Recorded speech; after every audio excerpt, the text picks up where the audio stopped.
Welcome to the channel. In today's video, we will read a story about a man who had cheating ex-wife that couldn't accept he was moving on and is now engaging.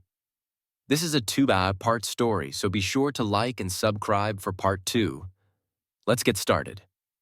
I discovered my wife's now ex-affair the day she was admitted into the hospital. Now, years later, she can't accept my engagement to my fiancé. If there was ever a prize for the most horrible way to learn of your significant other's affair, I would probably win it and be in its Hall of Fame. Like so many people in this sub, I suddenly found myself as a member of a club that nobody ever wants to be part of. I will never forget the sound of my ex-sister-in-law's voice as she kept saying, I'm sorry, over and over on the phone while I drove home from a week-long business trip. I was confused and had absolutely no idea what she meant. But only after I managed to calm her down somewhat did she inform me that my wife was in the hospital and that I needed to hurry home. My mind went into overdrive as I tried to get more information as well as not crash while I began speeding to get there faster. The only thing she told me is that it was an assault, then cut the call and wouldn't answer when I tried to call her again. A bit of background. My ex and I met in our mid-20s. It was through a mutual friend at a barbecue. At first, she seemed almost too good to be true. Not only was she incredibly beautiful, but she was also shy and introverted. It took a while for us to officially date, but once it happened, I was over the moon. When we first tried to get intimate, she suddenly started crying. I should have taken this as a bad sign. I freaked out and thought it was something I did, but she apologized the next day and told me she was triggered. As it turns out, 2 years before meeting me, she was in a long-term relationship with a guy that was abusive both emotionally and physically. He would degrade her during their moments of intimacy, then apologize afterward. She had a flashback but reassured me that it had nothing to do with me. So we took things slow as she was still in therapy. It was tough, but because I loved her, I believed once we got over this, it would make our relationship stronger, and for a while, it honestly appeared that way. Fast forward another year, and we'd gotten engaged. The first time intimacy also happened during this stage. I was fortunate enough to be able to buy a house for us, courtesy of an inheritance from my late uncle. Things were going great, and I had seriously suggested we plant a peach tree, important for later, to signify new beginnings, and she was all for it. We were wedded not long after that, and quite frankly, it was absolutely amazing. Of course, we had our normal ups and downs like every married couple, but I considered us more lucky because she always made it a point to never go to bed upset with each other, and she would always point out gently if I did anything to upset her. Sometime later, life basically happened, and I was promoted at my job. It meant more pay, but it also meant I would be traveling more for work conferences and business meetings. I noticed she had been getting down a lot more and wasn't being as intimate as before. She would keep her phone close to her and even stopped gently addressing things that upset her. I tried to talk to her about it, but she assured me that she was fine, and this was a phase she was going through, and having no reason to not trust her, I let it go. She would sometimes go to her sister's place and spend the night, telling me she just needed a bit of girl time with her sister. The day I got that fateful phone call was the day she was meant to be keeping her sister company again. I remember rushing into the hospital, barely breathing and frantically asking about my wife when the world's most understanding and patient police officer sat me down to explain what happened. He told me he was a friend of my sister-in-law, and he happened to respond to a domestic disturbance call. He arrived on the scene to find a couple fighting. The supposed boyfriend was on top of the female, punching her, and she was screaming, trying to scratch him. This didn't make any sense to me because 1, this had nothing to do with my wife because we're married, and 2, literally everyone who knew my wife knew she wouldn't do that. He gave me a knowing look and placed his hand on my shoulder, then told me to be very calm because said girlfriend was actually my wife. If it weren't for the severity of the situation, I would have laughed in his face, but something in the way he said everything made me believe him.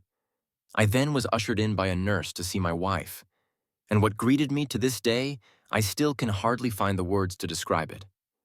I just stood there for what seemed like an eternity. Then a doctor came in and explained her injuries to me. Her jaw was slightly fractured, her left eye was completely swollen shut and had massive bruising covering half of her face, as well as 3 broken ribs.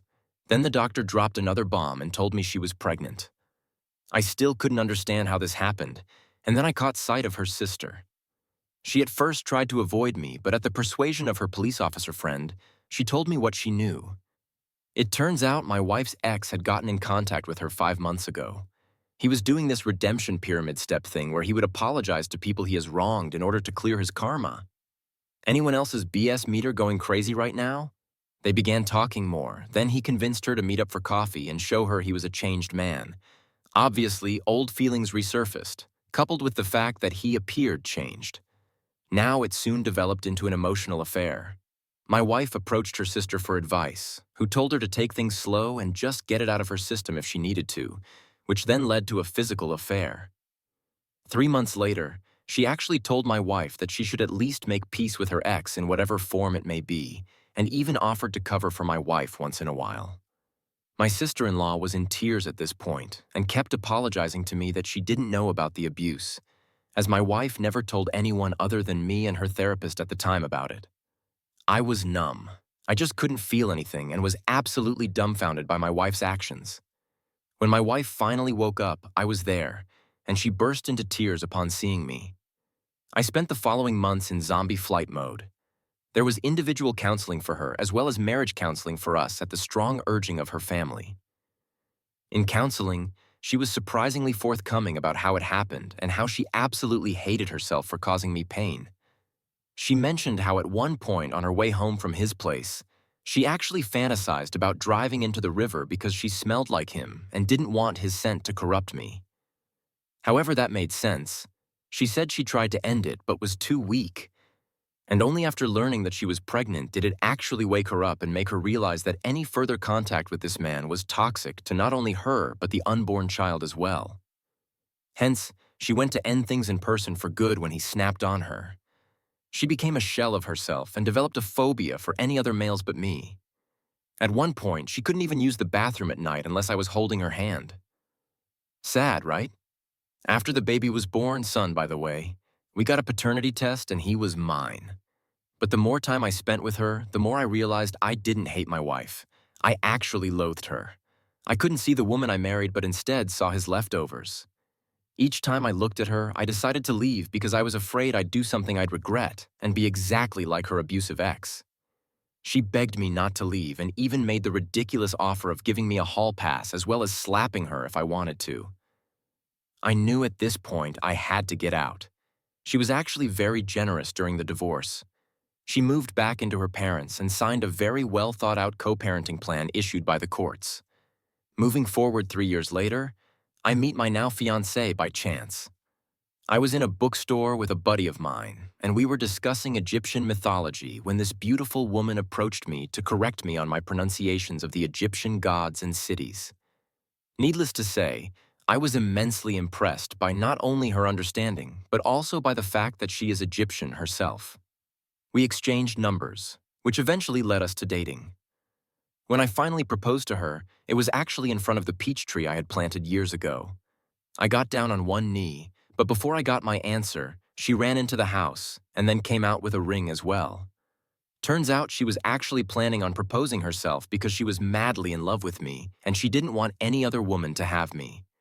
My son, in all his sweet childlike innocence, told his mother what happened because he was present when it happened. My ex literally showed up that night in the rain, yelling about how could I propose to her, my fiancé, in front of our tree, and that this isn't the end of us. I am completely exhausted at this point. I cannot go no contact because she is the mother of my child, but she is basically harassing me and my fiancé. How do I convince her to move on, to get over her fear of men, and not force me to get a restraining order? Sorry it was long, but I'm really desperate. Edit 1. Wanted to ask a question to the insightful women of Reddit. Something that still bugs me to this day is the fact that my ex made time for her ex, who took pleasure in destroying her, only for her to suffer a much worse fate. Is it normal for the abused to want the attention of the abuser, even if she might hate him? Something my ex said once. Edit 2. 2 forgot to add this in the original post. When my fiancé presented me with the ring, which she was going to use to propose to me, she had an engraving on the inner band which states, "To my Pharaoh." Damn, I love this woman. And that's the end of part 1 of this story. What do you guys think about the story so far? What would you do if you were in his shoes? Let me know in the comments section below. And I will see you in the next video.